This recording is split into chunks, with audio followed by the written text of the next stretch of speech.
What is up, guys? Today I'm going to be continuing my series of Star Wars reviews, moving on to Episode 2, Attack of the Clones. Personally, this is probably one of my least favorite films in the franchise, as I just view it to be the weakest in terms of substance.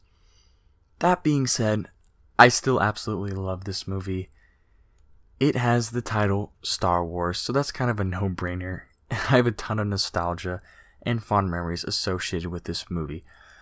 But in this review, I'm going to do my best regardless to really dissect this movie, go over the pros and cons, why I like it, why I don't, and my overall verdict. Let's get into it.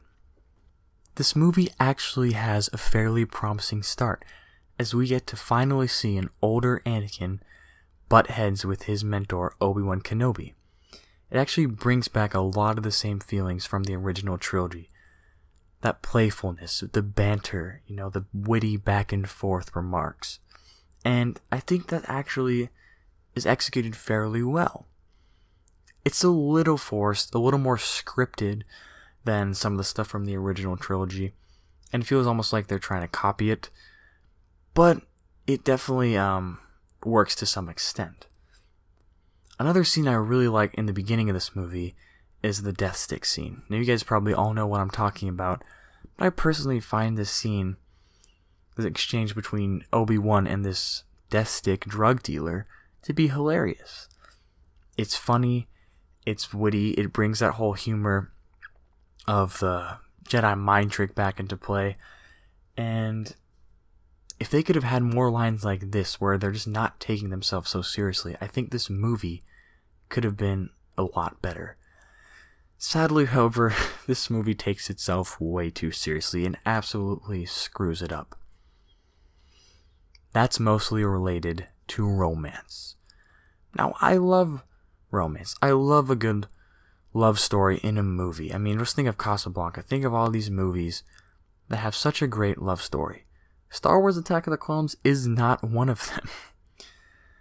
The original trilogy had a fun, playful, kind of sarcastic relationship that evolved between Han and Leia, and that was done in such a unique, such a lighthearted way that it was kind of fun to watch. It was just kind of fun to, I don't really know how to describe it, but it's not the case in Attack of the Clones, as we see this heavy, scripted, weighted down dialogue that absolutely means nothing. You guys probably all remember the scene about sand.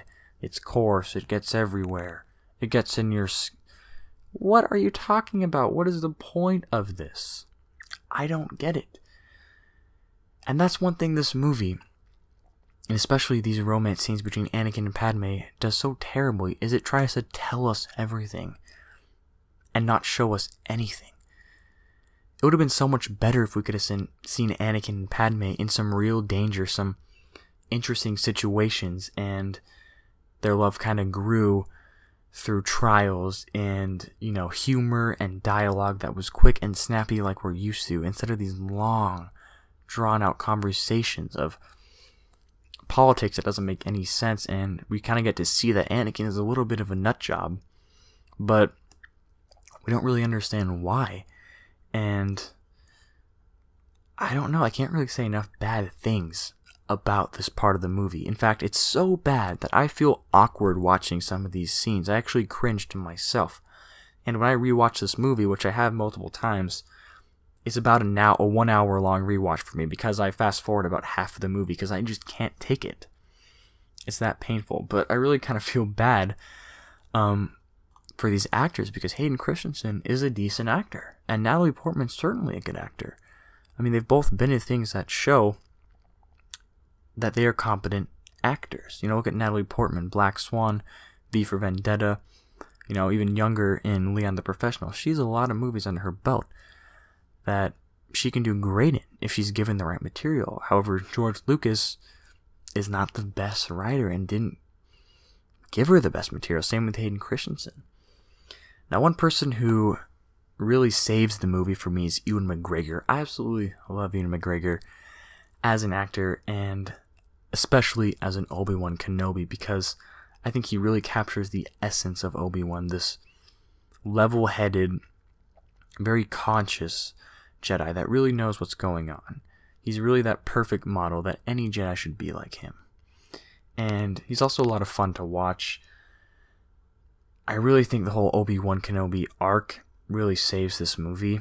Especially getting to see Jango Fett and Obi-Wan duel is kind of just a fan thing, you know.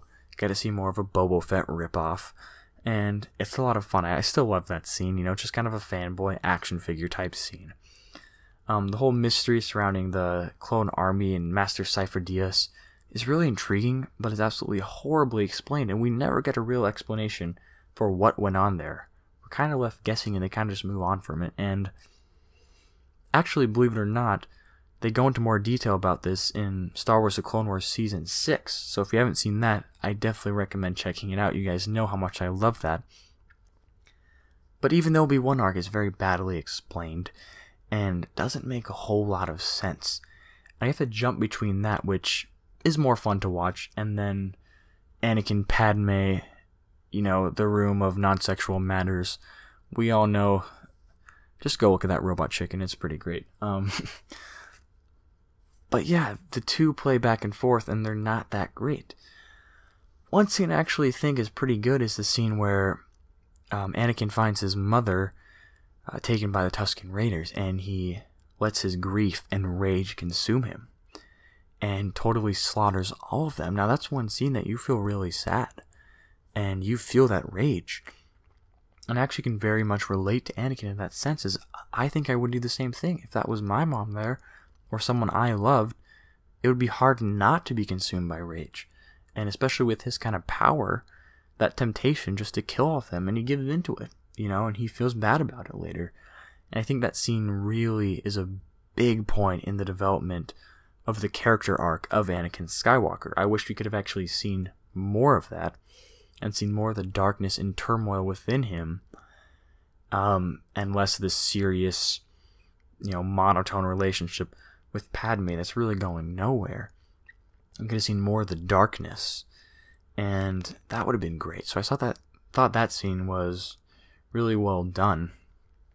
You know, the droid factory, it's just eye candy. It's kind of like the pod racer scene of, you know, Attack of the Clones, like the pod racers and Phantom Menace.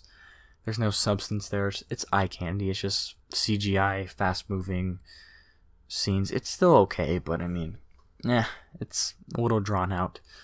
The Jedi battle at the end is really cool when you're 7 years old. I absolutely loved it when I was 7 years old. To see all those lightsabers on screen at once just made me giddy with excitement and made me want to go play outside with my lightsaber. But, you know, now I'm older, looking back, it's actually just complete oversaturation. It's still kind of funny. I almost make fun of that scene.